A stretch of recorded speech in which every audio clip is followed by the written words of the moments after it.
అందరికీ నమస్కారం అండి. నా పేరు ఎం రవికుమార్. నేను గుంటూరు జిల్లా దుగ్గిరాల మండలం చిలువూరు 1 గ్రామ సచివాలయంలో పంచాయతీ సెక్రటరీ గ్రేడ్ 6 డిజిటల్ అసిస్టెంట్గా పనిచేస్తూ ఉన్నాను. గ్రామ సచివాలయాలు, వార్డు సచివాలయాల ద్వారా ఆంధ్రప్రదేశ్ రాష్ట్ర ప్రభుత్వం తమ ప్రజల గడప వద్దకే ఎన్నో ప్రజా ప్రయోజన పథకాలను అందజేస్తున్న విషయం అందరికీ తెలిసిందే. ఇలాంటి సేవలను గ్రామ ప్రజలకు తమ గడప వద్దకే అందించడం ద్వారా మన రాష్ట్రం మిగిలిన అన్ని రాష్ట్రాలకు ఒక రోల్ మోడల్గా నిలిచింది. ప్రపంచం మొత్తం కూడా మనల్ని గమనిస్తూ ఉంది, మన నుంచి నేర్చుకుంటూ ఉంది. అయితే ఈ సేవల్లో అత్యంత ప్రాముఖ్యమైనటువంటి పేద ప్రజల పాలిట వరంలా పేరు పొందినటువంటి ఆరోగ్యశ్రీ అనే పథకాన్ని మన సచివాలయాల ద్వారా ఏ విధంగా ప్రజలకు ఇంకా చేరువ చేయాలో ఇప్పుడు చూద్దాం. Doctor YSR Aarogyasri. ఆరోగ్యశ్రీ అనే ఒక పథకాన్ని దారిద్ర్య రేఖకు అంటే బీపీఎల్, బిలో పవర్టీ లైన్కు దిగువన ఉన్నటువంటి పేద కుటుంబాల యొక్క ఆరోగ్య రక్షణ కోసం వారికి ప్రభుత్వ ఆసుపత్రుల్లోనూ, ఎంపిక చేయబడ్డ ప్రైవేట్ ఆసుపత్రుల్లోనూ ఉచిత వైద్య సేవలు అందించడం కోసం రూపొందించబడినటువంటి అత్యంత గొప్ప పథకం అని చెప్పుకోవచ్చు. ఆరోగ్యశ్రీ అనే పథకం మన ఆంధ్రప్రదేశ్ ప్రభుత్వానికి చెందినటువంటి ఒక ప్రజా ఆరోగ్య కార్యక్రమం. దీనిని ఆరోగ్య బీమా కార్యక్రమంగా కూడా చెప్పుకోవచ్చు. ఆరోగ్యశ్రీ అనే ఒక బృహత్తరమైనటువంటి అత్యంత ప్రజా ఆమోగ్యమైనటువంటి ఈ పథకాన్ని డాక్టర్ వైఎస్ రాజశేఖర రెడ్డి గారు 2007 ఏప్రిల్ 1వ తేదీన ప్రారంభించారు. ఒక పైలట్ ప్రాజెక్టుగా అప్పుడు ఈ పథకాన్ని అప్పటి సంయుక్త ఆంధ్రప్రదేశ్ రాష్ట్రంలో మహబూబ్ నగర్ డిస్టిక్లోను, శ్రీకాకుళం డిస్టిక్లోను, అనంతపురం డిస్టిక్లోను ఒక పైలట్ ప్రాజెక్టుగా ప్రారంభించడం జరిగింది. అప్పుడు ఈ పథకాన్ని రాజీవ్ ఆరోగ్యశ్రీగా పిలుస్తూ ఉన్నారు. కాగా ఈ పథకానికి 2014లో ఎన్టీఆర్ ఆరోగ్య సేవగా పేరు మార్చబడింది. తిరిగి 2019వ సంవత్సరంలో ప్రస్తుత మన ప్రభుత్వం డాక్టర్ వైఎస్ఆర్ ఆరోగ్యశ్రీగా నవీకరించడం జరిగింది. దీనిని ఇంకా ఎంతో మంది ప్రజలకు చేరువ కావించడం కూడా జరిగింది. ఆరోగ్యశ్రీ అనేది ఒక అత్యంత భారీ ప్రాజెక్ట్. అంటే ఇది ఒక పీపీపీ మోడల్. ఈ మోడల్ ద్వారా టైలర్ మేడ్ సర్వీసెస్ను పేద ప్రజలందరికీ ప్రొవైడ్ చేయొచ్చు. ఇక్కడ టైలర్ మేడ్ సర్వీసెస్ అంటే ఏ పేద ప్రజలైనా సరే, ఏ ఒక్క పేద ప్రజలైనా సరే తనకు ఎక్కడైతే తను చికిత్స చేయించాలనుకుంటున్నారో ఆ హాస్పిటల్ను లేదా ఆసుపత్రిని అతనే ఎంపిక చేసుకోవచ్చు. ఒక మంచి డాక్టర్ను తనే ఎంచుకోవచ్చు. ఏ ప్రదేశంలో లేదా ఏ సిటీలో ఎక్కడ తనకు సౌకర్యంగా ఉంటుందో అక్కడే తన వైద్య సేవలు చేయించుకోవడానికి తనే ఎంచుకోవచ్చు. అందుకని మనం tailor made health services provide చేయొచ్చు ఈ పథకం ద్వారా అని అంటున్నాం. అయితే గుర్తించబడినటువంటి కొన్ని వ్యాధులు ఏవైతే ఉన్నాయో ఆ వ్యాధులకు నగదు రహిత సేవలు మొత్తం ఈ పథకం ద్వారా పొందొచ్చు. ₹1 కూడా ఏ పేద ప్రజలు చెల్లించాల్సిన అవసరం లేదు. ఈ పథకాన్ని ఇంప్లిమెంట్ చేయడం కోసం ఎంతో పెద్ద ప్రాజెక్టు, భారీ ప్రాజెక్టు అని ఇంతకుముందే చెప్పుకున్నాం. ఈ ప్రాజెక్ట్ ఇంప్లిమెంట్ చేయడం కోసం మన రాష్ట్ర ప్రభుత్వం doctor YSR Aarogyasri health care trust అనే ఒక సేవా సంస్థను ఏర్పాటు చేయడం జరిగింది. ఈ ట్రస్ట్ ఆరోగ్యశ్రీ సేవలన్నిటిని కూడా ఇంప్లిమెంట్ చేస్తూ ఉంటాడు. ఈ ట్రస్ట్కు గౌరవ ముఖ్యమంత్రి గారు శ్రీ వైఎస్ జగన్మోహన్ రెడ్డి గారు చైర్మన్ గాను, ఒక అఖిల భారత సర్వీసులకు చెందినటువంటి ఐఏఎస్ ఆఫీసర్ గారు సిఇఓ గాను ఉంటారు. ఆరోగ్య బీమా రంగాల్లో నిష్ణాతులైనటువంటి వ్యక్తుల పర్యవేక్షణలో ఈ ఆరోగ్యశ్రీ పథకం నిర్వహించబడుతూ ఉంటుంది. వైఎస్ఆర్ ఆరోగ్యశ్రీ అనేది ఒక యూనిక్ స్కీమ్. దేశంలో మరే ఇతర రాష్ట్రం కూడా పేద ప్రజల కోసం ఇలాంటి ఉన్నత వైద్య సేవలు ఇవ్వటం లేదు. ఈ విషయాన్ని మనం అందరం గమనించాలి. హాస్పిటల్ను ఎంపిక చేసుకునే సౌలభ్యం పేషెంట్కి ఇవ్వడం జరిగిందంటే ఇంకంతకన్నా గొప్ప ఆలోచన ఉంటుంది. తర్వాత ఈ Aarogyasri health care trust health క్యాంపులు నిర్వహిస్తూ ఉంటుంది, స్క్రీనింగ్ చేస్తుంది, పరీక్షలు చేస్తుంది, ట్రీట్మెంట్ ఎక్కడ తీసుకోవచ్చో అందుకు సంబంధించినటువంటి ఏర్పాట్లు చేస్తుంది. అయితే నిరక్షరాస్యులైనటువంటి రోగుల కోసం ప్రతి పిహెచ్సిలోను, ఏరియా హాస్పిటల్స్ లేదా డిస్ట్రిక్ట్ హాస్పిటల్స్లోను, నెట్వర్క్ హాస్పిటల్స్లోను కూడా హెల్ప్ డెస్క్లు, వైద్య మిత్రాలు కూడా ఇవ్వబడ్డాయి.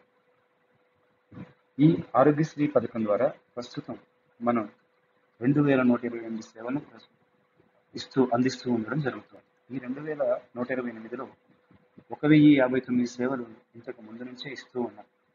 కాగా 1000 సేవలను పైలట్ ప్రాజెక్ట్ కింద ఎంపిక చేసి పశ్చిమ గోదావరి జిల్లాలో ఇంప్లిమెంట్ చేస్తూ ఉన్నారు.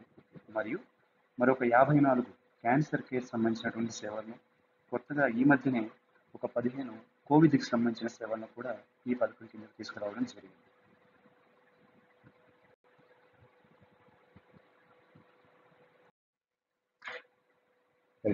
ఆరోగ్యశ్రీ గురించి పరిచయ కార్యక్రమం అయితే ముగిసింది. ఇప్పుడు ఆరోగ్యశ్రీ సేవలను మన గ్రామ సచివాలయాల ద్వారా ఏ విధంగా అందించవచ్చు, వితిన్ ఎస్ఎల్ఏ అంటే ఇవ్వబడినటువంటి ఆ కార్యాచరణ కాల వ్యవధిలోపు దీన్ని ఎలా పూర్తి చేయాలి, ఇదంతా మనం తెలుసుకుందాం.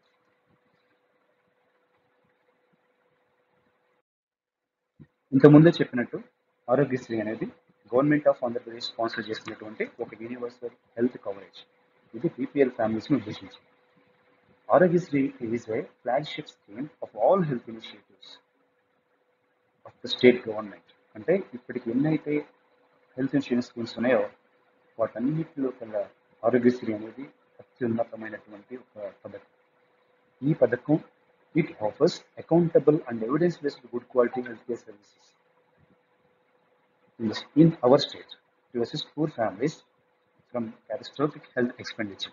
అంటే అకస్మాత్తుగా అనుకోకుండా సంభవించే ఆరోగ్య విపత్తులు ఏవైతే ఉన్నాయో వాటి నుంచి పేద ప్రజలు తమను తాము రక్షించుకోవడానికి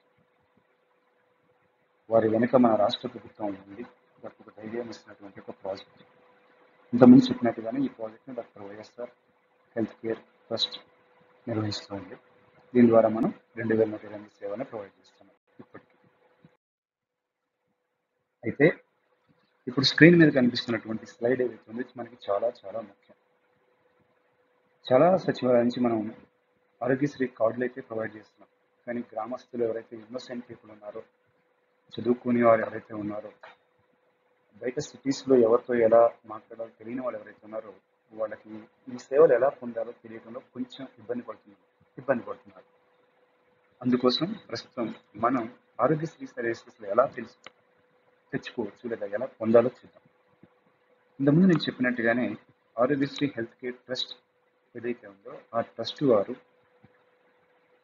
హెల్త్ క్యాంప్స్ నిర్వహిస్తూ ఉంటారు. ఎక్కడెక్కడైతే ఎక్కువగా అవసరమో హెల్త్ క్యాంపులు గ్రామస్తులకు లేదా ఏజెన్సీ ప్రాంతాలలో హెల్త్ క్యాంపులు నిర్వహిస్తారు. ఆ హెల్త్ క్యాంపుల ద్వారా ఆ ప్రజలకు ఎలాంటి సమస్యలు అయితే ఉన్నాయో వాటిని గుర్తించి వాటికి తగ్గ ట్రీట్మెంట్ ఏమి ఇవ్వాలో దాన్ని కూడా గుర్తించి వారికి సేవలు ఇప్పుడు అంటే అవుట్ పేషెంట్గా సాల్వ్ చేసి సరిపోతుందా, వారిని ఇన్పేషెంట్గా తీసుకొని వారికి ట్రీట్మెంట్ అంటే దీర్ఘకాలిక వ్యాధులు లేదా అత్యంత ప్రమాదకరమైన వ్యాధుల్లో వాళ్ళు ఉన్నట్లయితే వాటికి ఎలా సాల్వ్ చేయాలనేది ఇక్కడ హెల్త్ క్యాంపుల ద్వారా గుర్తిస్తారు. లేదు అంటే ప్రతి మండల కేంద్రంలో కూడా మనకి ప్రైమరీ హెల్త్ కేర్ సెంటర్స్ ఉన్నాయి. వాటి ద్వారా కూడా ప్రజలు ఈ ఆరోగ్యశ్రీ సేవలు పొందడం కోసం రిజిస్టర్ చేసుకోవచ్చు. లేదు వారు డైరెక్ట్గా కూడా ఒక నెట్వర్క్ హాస్పిటల్కి వెళ్ళి అక్కడ కూడా వారిని సంప్రదించవచ్చు. ఇంకొకటి చీఫ్ మెడికల్ కాంప్లైంట్స్ ఆఫీసర్స్ ఎవరైతే ఉన్నారో వారి ద్వారా కూడా రిజిస్ట్రేషన్ చేసుకోవచ్చు. లేదంటే మనందరికీ తెలిసిందే 104, 108 ఏవైతే ఉన్నాయో వాటి ద్వారా కూడా నెట్వర్క్ హాస్పిటల్కి వెళ్ళొచ్చు. ఎప్పుడైతే ఒక హాస్పిటల్కి వెళ్ళారో ఒక గ్రామస్తుడు లేదా ఒక పేషెంట్ తను అక్కడ వైద్య మిత్ర ద్వారా రిజిస్ట్రేషన్ చేసుకోవాల్సి ఉంటుంది. ఈ వైద్య మిత్ర అనే వాళ్ళను మన ప్రభుత్వం ఈ పేద ప్రజలకు సహాయకారిగా ఉండటం కోసం వీరికి ముందుగానే రిసెప్షన్ ఇవ్వడం కోసం వీరికి కావాల్సిన సేవలను అందించడం కోసం వైద్య మిత్ర అనే వారిని ఏర్పాటు చేయడం జరిగింది. ఈ విధంగా వైద్య మిత్ర దగ్గర రిజిస్టర్ చేసుకుంటే వారు ఈ యొక్క వ్యక్తి యొక్క అర్హతలను వారి ఆరోగ్యశ్రీ కార్డును వీటిని పరిశీలిస్తారు. పరిశీలించిన తర్వాత ఒకవేళ వారి వ్యాధి వెంటనే వారికి ఉన్న ఆరోగ్య సమస్యను అప్పటికప్పుడే నయం చేయగలిగి లేదా అప్పటికప్పుడే ట్రీట్ చేసి మందులు ఇచ్చి ఇంటికి పంపించగలిగితే వారిని అవుట్ పేషెంట్గా తీసుకోవడం జరుగుతుంది. వారికి ప్రిస్క్రిప్షన్ మెడికల్ అడ్వైజ్ అవన్నీ ఇచ్చి వారిని మళ్ళీ వారి ఇంటికి పంపించడం జరుగుతుంది. లేదు, ఒకవేళ ఆ వ్యక్తికి ఉన్నటువంటి ఒక దీర్ఘకాలిక వ్యాధి ఒక సీవియర్ ప్రాబ్లం అయినప్పుడు వాళ్ళని ఇన్పేషెంట్గా గుర్తించి వారికి హాస్పిటల్లో అడ్మిషన్ ఇప్పించడం, ఆ విధంగా చికిత్స చేయడం ప్రారంభిస్తారు. చికిత్స చేయడం కోసం వారిని ఎంచుకుంటారు. ఒకవేళ వారికి ఉన్నటువంటి ఆరోగ్య సమస్య ఎమర్జెన్సీ కేసు అయినట్లయితే ఇమీడియట్గా ట్రస్ట్ ప్యానల్కి టెలిఫోనిక్ ఇంటిమేషన్ ఇవ్వడం ద్వారా ప్రీ ఆథరైజేషన్ పొందడం జరుగుతుంది. ఆ విధంగా వారికి సర్జరీ, వారికి ఇవ్వాల్సిన ట్రీట్మెంట్ అందజేస్తారు. ట్రీట్మెంట్ ముగిసిన తర్వాత ఏదైతే సర్జరీ ముగిసిందో ఆ తర్వాత కూడా వాళ్ళకి సంబంధించినటువంటి డయాగ్నోస్టిక్స్ ఇవన్నీ అందించడం జరుగుతుంది. వ్యాధి నయమైన తర్వాత, ఆ ప్రాబ్లం నయమైన తర్వాత వాళ్ళు డిశ్చార్జ్ చేస్తారు. డిశ్చార్జ్ చేసిన తర్వాత వారికి ఫాలోఅప్స్ ఇలాంటివి కూడా ఉంటాయి. ఇది నార్మల్, ఇది ఎప్పుడు జరుగుతుంది అదే. ఆ తర్వాత అతనికి సంబంధించినటువంటి నయం చేసినందుకు ఎంతైతే ఖర్చు ఉందో అది హాస్పిటల్ క్లెయిమ్ చేసుకుంటుంది. ఆ క్లెయిమ్ ఇవ్వబడినటువంటి అమౌంట్ ఎంతైతే ఉందో ఆ పేషెంట్ వివరాలు, ఏ వ్యాధికి అయితే చికిత్స చేశామో ఆ వివరాలు మొత్తం కూడా సోషల్ ఆడిట్ ద్వారా ట్రస్ట్ మనందరికీ కూడా తెలియజేస్తుంది. సో ఇంత ట్రాన్స్పరెంట్గా, ఇంత సౌకర్యవంతంగా సేవలు ప్రొవైడ్ చేయడం జరుగుతుంది. ఈ స్లైడ్ అనేది మనకి చాలా ఇంపార్టెంట్. ఇంతకుముందు చెప్పినట్టే ఇది మనం ప్రతి ఫంక్షనరీ మన దగ్గర చాలా జాగ్రత్తగా మనం తెలుసుకునే దీని గురించి వచ్చిన గ్రామస్తులకు సవివరంగా దీన్ని తెలియజేసినట్లయితే వారు కూడా ఇబ్బంది పడకుండా ఎక్కడికైనా ఏ హాస్పిటల్కైనా వెళ్ళి వాళ్ళు సేవలు పొందుతారు. అయితే ఈ ఆరోగ్యశ్రీ సేవలు పొందాలంటే ఏ వ్యక్తికైనా ముందుగా ఉండవలసినటువంటి ఒక కార్డు ఆరోగ్యశ్రీ కార్డు. ఈ ఆరోగ్యశ్రీ కార్డును మన గ్రామ సచివాలయాలు లేదా వార్డు సచివాలయాల ద్వారా ఏ విధంగా రిజిస్ట్రేషన్ చేసి మరియు ఏ విధంగా దీన్ని వారికి అందచేయవచ్చు ఇప్పుడు చూద్దాం.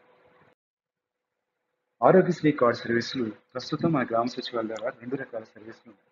మొదటిది కొత్తగా ఆరోగ్యశ్రీ కార్డు రిజిస్ట్రేషన్ జరిపించడం, లేదంటే ఇప్పటికే ఆరోగ్యశ్రీ కార్డు ఎవరికైతే వచ్చిందో అందులో మార్పులు చేర్పులు చేయడం. ఈ మార్పులు చేర్పులకు ఫస్ట్ యాడ్ మెంబర్ అనే ఒక ఆప్షన్ ఉంది. ఈ ఆప్షన్ని కొత్తగా ఆరోగ్యశ్రీ కార్డు వచ్చిన వ్యక్తులకు ఎవరైనా కొత్తగా వాళ్ళ ఇంట్లో పిల్లలు అంటే వారికి వాళ్ళ పిల్లలు పుట్టినప్పుడు వాళ్ళకి అలాంటి చిన్న పిల్లలు అలాంటి వాళ్ళని వాళ్ళ కార్డులో యాడ్ చేసుకోవడానికి ఉపయోగపడుతుంది. ఈ ఎడిట్ మెంబర్ అనే ఆప్షన్ ఆరోగ్యశ్రీ కార్డులో ఏవైనా మార్పులు చేయాల్సి ఉంటాయి. అంటే ఇంతకుముందు వచ్చిన ఆరోగ్యశ్రీ కార్డ్స్ పాత రేషన్ కార్డులను బేస్ చేసుకొని రావడం జరిగింది. అందులో ఇప్పటికి ఏవైనా మార్పులు చేయాల్సి ఉంటాయి అంటే పేర్లలో కానీ వారి వయసు ఇలాంటివి, date of birth, phone numbers ఇలాంటివి ఏదైనా మార్పులు చేయాలంటే ఎడిట్ నెంబర్ ఆప్షన్ ద్వారా చేసుకోవచ్చు. డిలీట్ నెంబర్ ఆరోగ్యశ్రీ కార్డ్స్ మనం నవంబర్ నుంచి ఇస్తూనే ఉన్నాం. అప్పటి నుంచి ఇప్పటికీ కొంతమంది చనిపోయి ఉండొచ్చు. ఆ చనిపోయిన వ్యక్తులను కార్డు నుంచి తొలగించడానికి అలాంటి వాటికి మనం డిలీట్ నెంబర్ ఆప్షన్ని ఎంచుకోవచ్చు. ఆరోగ్యశ్రీ కార్డు సర్వీసెస్ మన అందరం అయితే అందిస్తున్నాం. కాకపోతే మన రాష్ట్ర ప్రభుత్వం ప్రతి సేవా పథకానికి కూడా ఒక నిర్దిష్ట కాల వ్యవధిని ఏర్పాటు చేయడం జరిగింది. దీన్నే మనం SLA అంటాం, సర్వీస్ లెవెల్ అగ్రిమెంట్. మన రాష్ట్ర ప్రభుత్వం ఎంతో క్లియర్గా ప్రతి సేవ ఈ నిర్దిష్ట కాల వ్యవధిలోగా ఆ బెనిఫిషరీకి అందచేయబడాలి అని మనకు ఒక కాల వ్యవధిని ఇవ్వడం జరిగింది. దీన్నే SLA అంటున్నాం. ఈ SLAలో భాగంగా ఆరోగ్యశ్రీకి 20 రోజులు కాల వ్యవధి ఇవ్వడం జరిగింది. ఈ 20 రోజుల్లోపు ఆరోగ్యశ్రీ కార్డు కొత్తగా పెట్టుకున్న 20 రోజుల్లోపు మళ్ళీ వాళ్ళకి అందజేయాల్సి ఉంటుంది. ఈ 20 రోజుల్లో మొదటి రోజు అంటే డే 1 న్యూ ఆరోగ్యశ్రీ కార్డు కోసం రిజిస్ట్రేషన్ అనేది జరుగుతుంది. అంటే ఏ ఫంక్షనరీ అయితే ఆరోగ్యశ్రీ కార్డు రిజిస్ట్రేషన్ బాధ్యత తీసుకొని ఉన్నారో అది ANMs కానివ్వండి, లేదా డిజిటల్ అసిస్టెంట్ కానివ్వండి, ward education data processing secretaries కానివ్వండి, ఎవరికైతే ఈ బాధ్యత అసైన్ చేయబడుతుందో వారు మొదటి రోజు ఆరోగ్యశ్రీ కార్డును వారు అప్లికేషన్ రిసీవ్ చేసుకున్న వెంటనే అదే రోజు రిజిస్ట్రేషన్ చేస్తారు. దీన్ని డే 1 అంటారు. అయితే మనకు ఆరోగ్యశ్రీ అప్లికేషన్స్ గ్రామ వాలంటీర్లు ఆ అప్లికేషన్ తీసుకొని దాన్ని నింపి దానికి సంబంధించినటువంటి పత్రాలు అవన్నీ చెక్ చేసి ఒక ఫోటోగ్రాఫ్ వాటిని చెక్ చేసి మనకి ఇవ్వడం జరుగుతుంది. దీన్ని మనం రిజిస్ట్రేషన్ చేస్తాం. అయితే ఒక వ్యక్తికి న్యూ ఆరోగ్యశ్రీ కార్డు ఇవ్వాలి అంటే కొన్ని అర్హత ప్రమాణాలను ప్రభుత్వం నిర్దేశించడం జరిగింది. అవేంటో ఒకసారి చూద్దాం. రైస్ కార్డ్ ఉన్నటువంటి ప్రతి వ్యక్తి కూడా ఆరోగ్యశ్రీ కార్డు పొందడానికి అర్హులు. 2, ఒకవేళ వారికి రైస్ కార్డు లేనట్లయితే వైఎస్ఆర్ పెన్షన్ కానుక కార్డు ఉన్నా సరే, లేదా జగనన్న వస్తు దీవెన కార్డు కానీ, జగనన్న విద్యా దీవెన కార్డు కానీ, వీటిలో ఏ ఒక్క కార్డు ఉన్నా వారు అర్హులే. తరువాత కొన్ని పథకాలకు ఆదాయం ఇంతవరకు ఉండాలని పరిమితి ఇవ్వడం జరిగింది. మనం చూస్తున్నాం రైస్ కార్డుకి అయితే 1,20,000 ఆదాయంగా చెప్తున్నాం. ఇక్కడ ఆరోగ్యశ్రీ కార్డు విషయానికి వస్తే 5 లక్షల రూపాయల వరకు వార్షిక ఆదాయం ఉండవచ్చు ఆ కుటుంబానికి. తర్వాత వారికి ల్యాండ్స్ విషయం, భూముల విషయం వస్తే మొత్తంగా 35 ఎకరాల భూమి వరకు ఉండొచ్చు. 35 acres మెట్ట, లేదా 12 acres, ఒక 12 ఎకరాలు మాగాని, లేదా 2 కలిపి 35 ఎకరాలు మించకూడదు. ప్రాపర్టీ ట్యాక్స్, ఆస్తి పన్ను కడుతూ ఉంటారు కొంతమంది. ఇది 345 యార్డ్స్ వరకు, స్క్వేర్ యార్డ్స్ వరకు వారు అర్హులే అవుతారు. అంత మించి కడితే అర్హులు కాదు. తర్వాత ఎంప్లాయీస్, ప్రైవేట్ ఎంప్లాయీస్ కానివ్వండి, ఇప్పుడు కాంట్రాక్ట్ ఎంప్లాయీస్ కానివ్వండి, శానిటరీ వర్కర్స్, వీళ్ళు ఎలిజిబుల్. తర్వాత 4 వీలర్స్ విషయానికి వస్తే ఆరోగ్యశ్రీ కార్డు విషయానికి ఒక్క 4 వీలర్ ఉన్న వాళ్ళు అర్హులే. అంటే 4 చక్రాల వాహనం, కారు అలాంటిది ఒకటి ఉంటే అర్హులు అవుతారు, ఒకటి మించితే అర్హులు కాదు. సో ఈ విధంగా ఎంతో ఆదాయాన్ని 5 lakhs వరకు పెంచడం అనేది ఎంతో మందికి ప్రయోజనం అవుతుంది.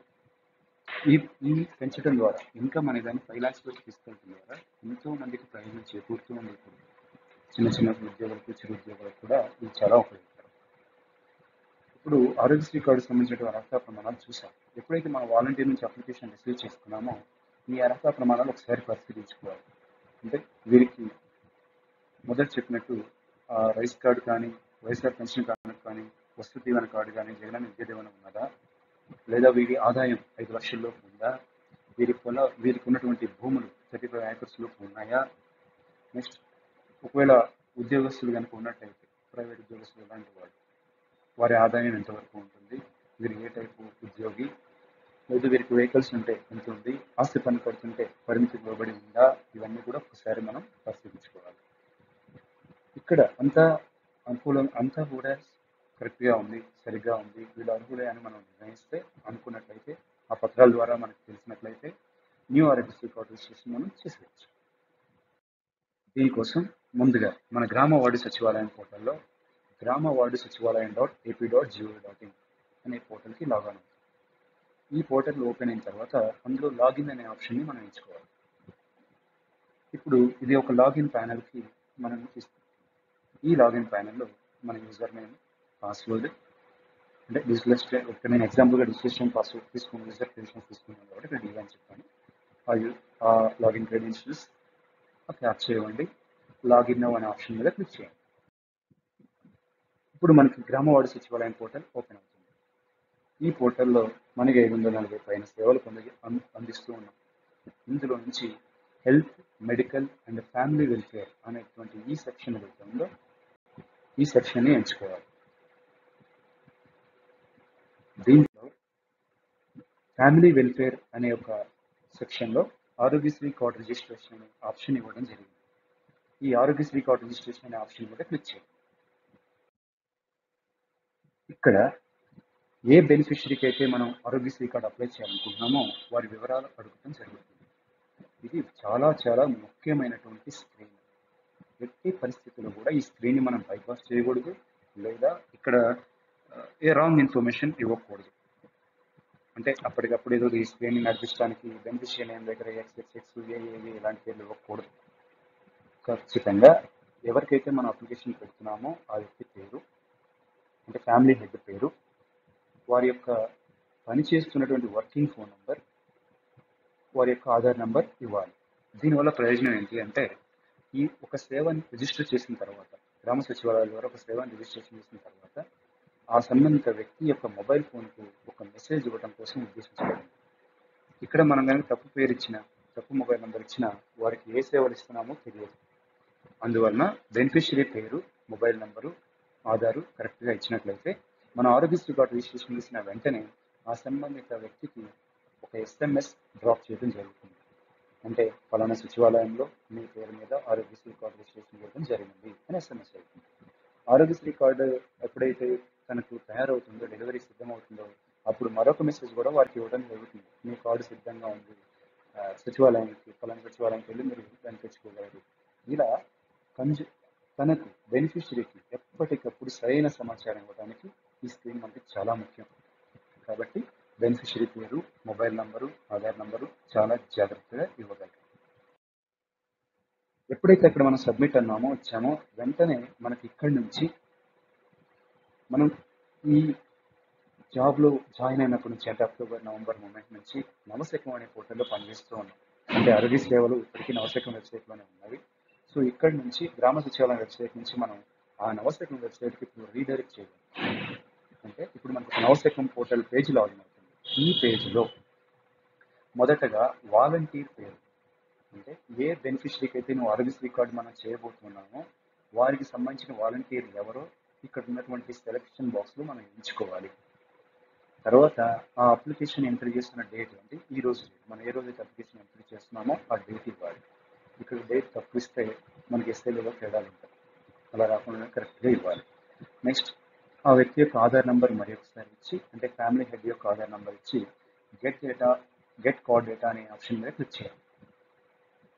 ఇక్కడ వాలంటీర్ నేను ఎందుకు ఎంచుకుంటున్నాను అంటే, ఈ ఒక సేవ రిజిస్టర్ చేసిన తర్వాత, అంటే ఈ ఆరోగ్యశ్రీ కార్డు రిజిస్టర్ చేసిన తర్వాత ఈ బెనిఫిషరీకి సంబంధించిన వివరాలు ఆ పర్టికులర్ వాలంటీర్కి మ్యాప్ చేయాలి. కాబట్టి ఇక్కడ కరెక్ట్గా వాలంటీర్ పేరు ఎంచుకుంటాం.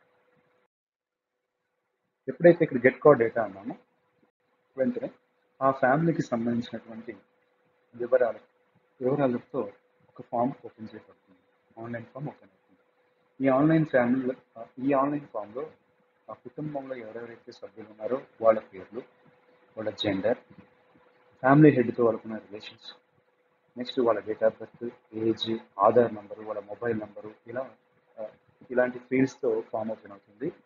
ఈ ఫీల్డ్స్లో మరి ఒకసారి మనం చెక్ చేసుకోవాల్సి ఉంటుంది. ఇక్కడ పొరపాటు జరగకుండా మనం చూసుకోవాలి. ఉదాహరణకి ఇంతకుముందు సర్వే ఏదైతే వాలంటీర్ చేస్తారో అందులో కేసెస్ ఏదైతే సర్వే ఉందో ఆ డేటాని ఇది పోపప్ చేసుకుని తెచ్చుకుంటుంది.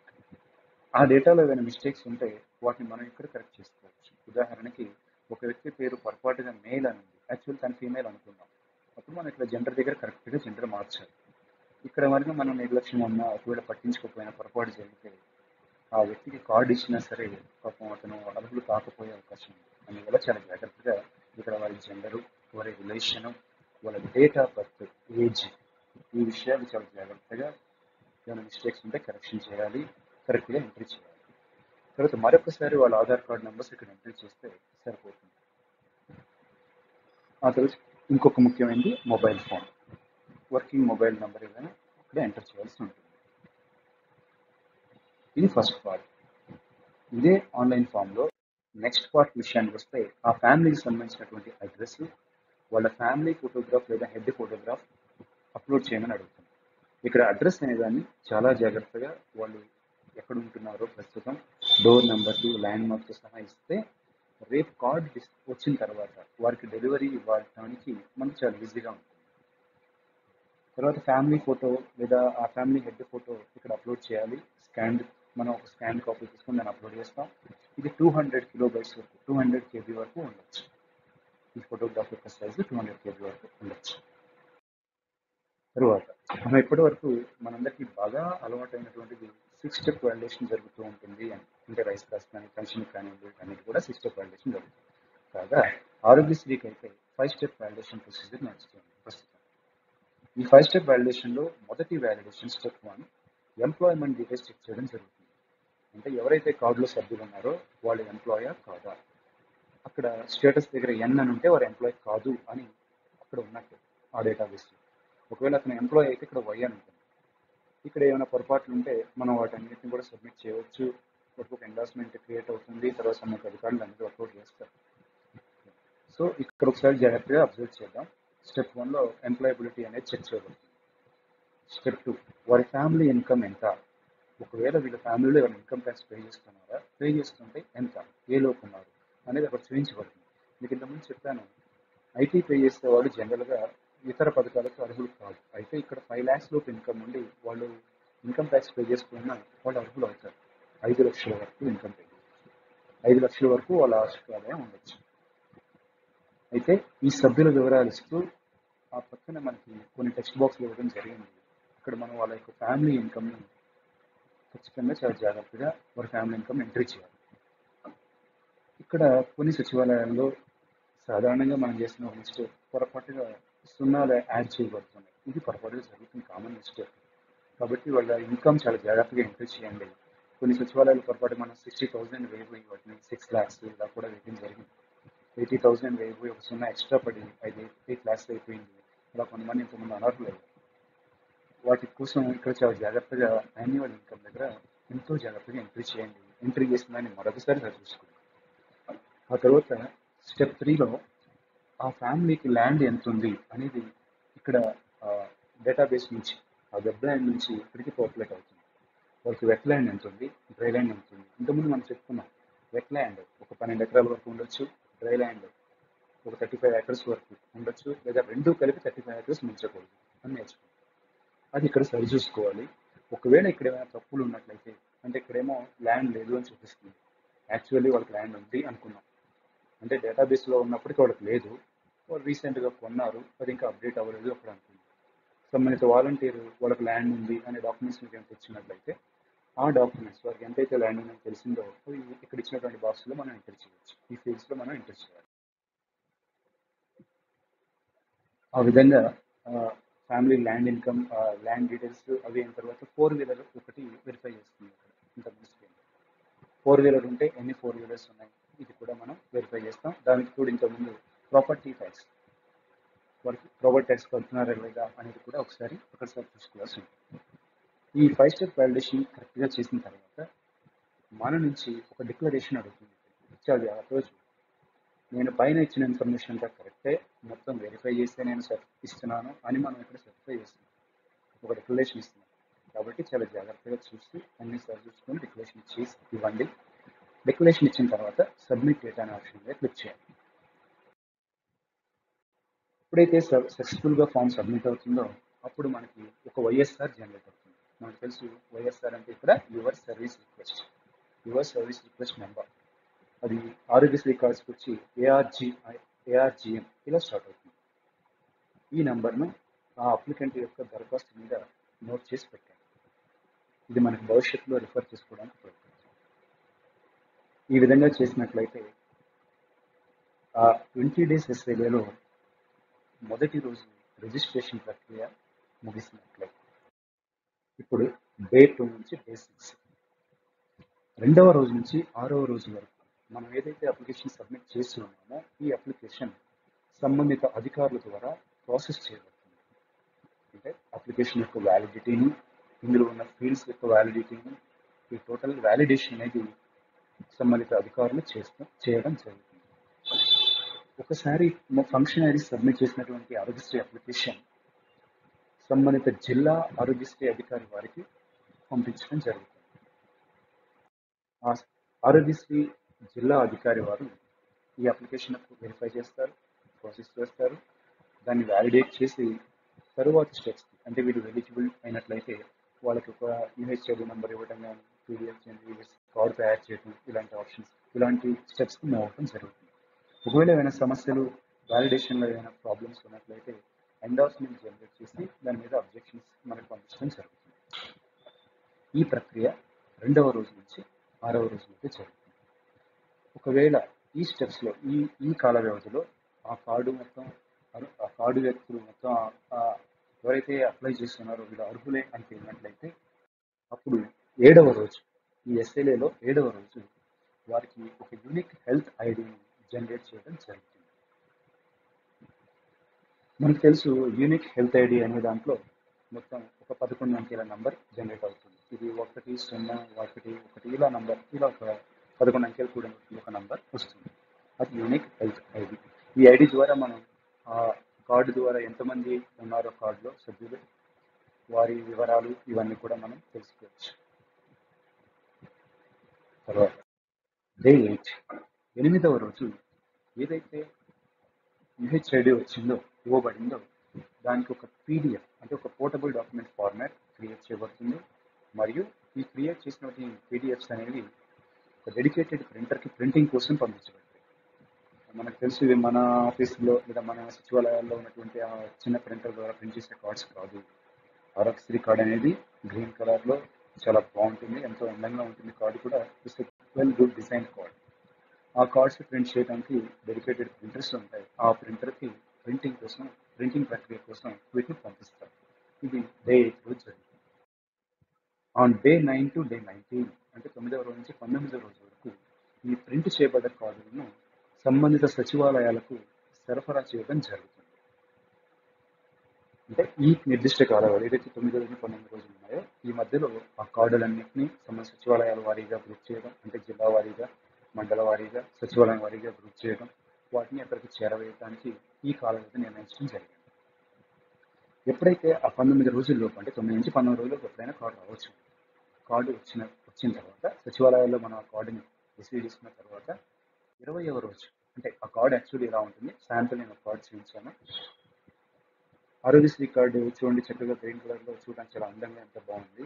దీని front panel, rear panel 2 panels ఉన్నాయి. Front side, back side of this card. Front side head of the family photo, వాళ్ళ సచివాలయం కోడ్, వాళ్ళకి ఇచ్చిన యూహెచ్ఐడి, దానికి ఒక క్యూఆర్ కోడ్, పైన వాళ్ళ వివరాలు ఇవి ఉంటాయి. వెనుక వైపు సభ్యులు ఎవరైనా ఉంటే ఆ సభ్యుల యొక్క వివరాలు అక్కడ ఇక్కడ డిస్ప్లే చేయడం జరుగుతుంది. ఈ ప్రక్రియ మొత్తం 19 రోజుల్లోగా ముగుస్తుంది.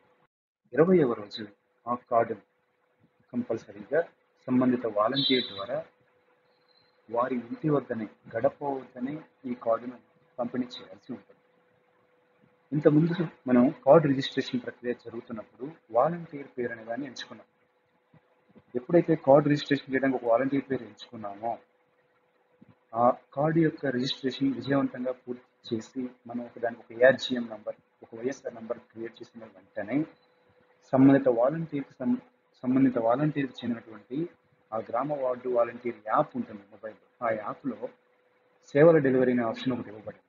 ఆ సేవల డెలివరీ ఆప్షన్లో పథకం వారీగా సేవల డెలివరీ అని ఇంకో సబ్ ఆప్షన్ ఉంది. ఆ ఆప్షన్లో ఆరోగ్యశ్రీ అనేటువంటి ఒక ట్యాబ్, ఆరోగ్యశ్రీ అనే ఇంకో ఆప్షన్ ఉంటుంది. ఈ ఆప్షన్ కింద ఈ బెనిఫిషియరీ వివరాలన్నీ ఉంటాయి. అంటే ఏ వాలంటీర్ పేరు మీద ఎన్ని అప్లికేషన్స్ అయితే పెట్టబడుతున్నాయో పథకం వారీగా అప్లికేషన్ వివరాలు అక్కడ ఉంటాయి.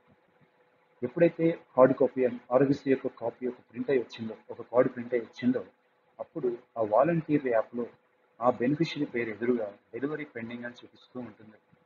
సో డే 20 రోజులు ఆ వాలంటీర్ ఆ యాప్ ఓపెన్ చేసి ఈ కార్డు తీసుకొని ఆ వ్యక్తి యొక్క ఇంటికి, ఆ బెనిఫిషియరీ యొక్క ఇంటికి వెళ్ళి ఆ ఫ్యామిలీలో ఎవరైతే సభ్యులు చూపించబడుతున్నారో ఆ సభ్యులలో ఎవరో ఒకరికి బయోమెట్రిక్ ఆథెంటికేషన్ తీసుకొని మరీ కార్డు డెలివరీ చేయాల్సి ఉంటుంది. ఇది డే 20 రోజు జరగాల్సింది. ఇక్కడ చాలా ముఖ్యమైన విషయం, చాలా సచివాలయాలు ఇప్పటికి కూడా కార్డు తీసుకెళ్లి వాలంటీర్ మామూలుగా హ్యాండ్ ఓవర్ చేసి వచ్చేస్తున్నారు బెనిఫిషియరీ. అలా చేయకూడదు. ప్రతి వాలంటీర్కి ఒక మొబైల్ ఇచ్చి అందులో ఒక మొబైల్ యాప్ ఇవ్వడం జరిగింది. వార్డు వాలంటీర్ లేదా గ్రామ వాలంటీర్ యాప్. ఆ యాప్లో సేవల డెలివరీ అనే ఆప్షన్ ఎంచుకోవాలి. అందులో పథకం వారీగా సేవల డెలివరీ అనే ఆప్షన్ తీసుకోవాలి. దాంట్లో ఆరోగ్యశ్రీ అనే ఆప్షన్లోకి వెళ్ళినట్లయితే అక్కడ ఎవరెవరికైతే ఆరోగ్యశ్రీ కార్డ్స్ ఇచ్చున్నామో, ఇంకా ఇవ్వాలో, ఎవరికి పెండింగ్ ఉందో ఆ వివరాలు అక్కడ ఉంటాయి. సో ఈ సంబంధిత కార్డుకు సంబంధించిన వ్యక్తి పేరు ఎంచుకొని వారి యొక్క వేలుముద్ర తీసుకొని, అంటే బయోమెట్రిక్ ఆథెంటికేషన్ తీసుకొని వారికి ఆ కార్డు ఇచ్చినట్లయితే డెలివరీ అనే ప్రక్రియ ముగుస్తుంది. ఇది 20 days ఎస్ఎల్ఏ మన ఆరోగ్యశ్రీ కార్డుకి ఇవ్వబడినటువంటి 20 రోజుల ఎస్ఎల్ఏ. ఈ విధంగా ఈ నిర్దిష్ట కాల రోజులోపు ఈ సేవల డెలివరీ అనేది జరగాలి. అయితే ఆరోగ్యశ్రీ హెల్త్ కేర్ ట్రస్ట్ లేదా మన ఆంధ్రప్రదేశ్ ప్రభుత్వం మనకి ఇంకొక సదవకాశాన్ని ఇవ్వడం జరిగింది. అదేంటంటే డే 1 నుంచి 20 దాకా మనం వెయిట్ చేయాల్సిన అవసరం లేదు. 5వ రోజే కార్డు రిజిస్ట్రేషన్ జరిగినప్పటి నుంచి 5వ రోజుకి ఆ సంబంధిత వ్యక్తికి ఒక డిజిటల్ కార్డుని మనం జనరేట్ చేసుకోవచ్చు. ఏదైతే డిజిటల్ అసిస్టెంట్ లాగిన్ ఉంటుందో నౌస్ అకౌంట్లో, ఆ లాగిన్లో ఆరోగ్యశ్రీ అనే ఒక ఆప్షన్ కింద జనరేట్ డిజిటల్ కార్డ్ అనే ఒక ఆప్షన్ ఇవ్వడం జరిగింది మనకి. ఆ ఆప్షన్ ద్వారా 5వ రోజు నుంచి మనకు డిజిటల్ కార్డు జనరేట్ చేసుకోవచ్చు. సంబంధిత వ్యక్తులకు ఏదైనా అత్యవసరం అయినప్పుడు ఇక్కడి నుంచి కూడా మనం కార్డు ఒక అయితే మన ప్రింటర్స్ ద్వారా వైట్ పేపర్ మీద దాన్ని ప్రింట్ చేసి ఆ వ్యక్తులకు ఆ కార్డును కూడా పంపించవచ్చు. అవసరమైతే వాళ్ళకి సాఫ్ట్ కాపీ కూడా త్రూ వాట్సాప్ ఇలాంటి వాటి ద్వారా కూడా మనం డెలివరీ చేయొచ్చు. ఇది 5వ రోజు నుంచి అందుబాటులో ఉంటుంది. ఈ విధంగా గ్రామ సచివాలయాల ద్వారా ఆరోగ్యశ్రీ కార్డ్స్ మనం రిజిస్ట్రేషన్ చేసుకోవచ్చు. ఈ ఆరోగ్యశ్రీ కార్డ్స్ సంబంధించి ఏవైనా సందేహాలు, ఇంకేమైనా సమస్యలు ఏమైనా అవసరమైతే, ఇంకా ఫర్దర్ ఇన్ఫర్మేషన్ ఏమైనా అవసరమైనట్లయితే స్క్రీన్ మీద ఇచ్చినట్టు ఆ ట్రస్ట్కి సంబంధించినటువంటి ఆ ల్యాండ్ నెంబర్స్ ఉన్నాయి. ఆఫీస్ టైమింగ్స్లో వారిని మనం కాంటాక్ట్ చేయొచ్చు. లేదు ఆ కింద ఇంకో ఎక్స్టెన్షన్ నెంబర్ ఇవ్వటం జరిగింది కార్యాలయంది, వారిని కాంటాక్ట్ చేయొచ్చు. లేదు మెయిల్ ద్వారా కమ్యూనికేట్ చేసుకోవచ్చు. దీనికోసం ఏపీ గ్రీవెన్స్ @ysr.arogyaశ్రీ.ac.in కానివ్వండి, లేదా ఆరోగ్యశ్రీ హెల్త్ కార్డ్స్ @ysr.arogyaశ్రీ.ap.go.in ఈ ఈమెయిల్ ద్వారా సంబంధితటువంటి శాఖ అధికారులతో మనం సంప్రదించవచ్చు.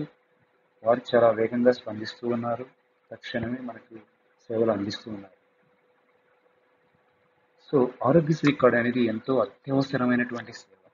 ఈ సేవలో ఎలాంటి లేటు అనేది జరగకుండా నిర్దిష్ట కాల వ్యవధిలోపు ప్రజలందరికీ, ముఖ్యంగా గ్రామస్తులకు, పేద ప్రజలందరికీ ఈ సేవలు అందించగలరని చెప్పి ఆశిస్తూ ఉన్నాను.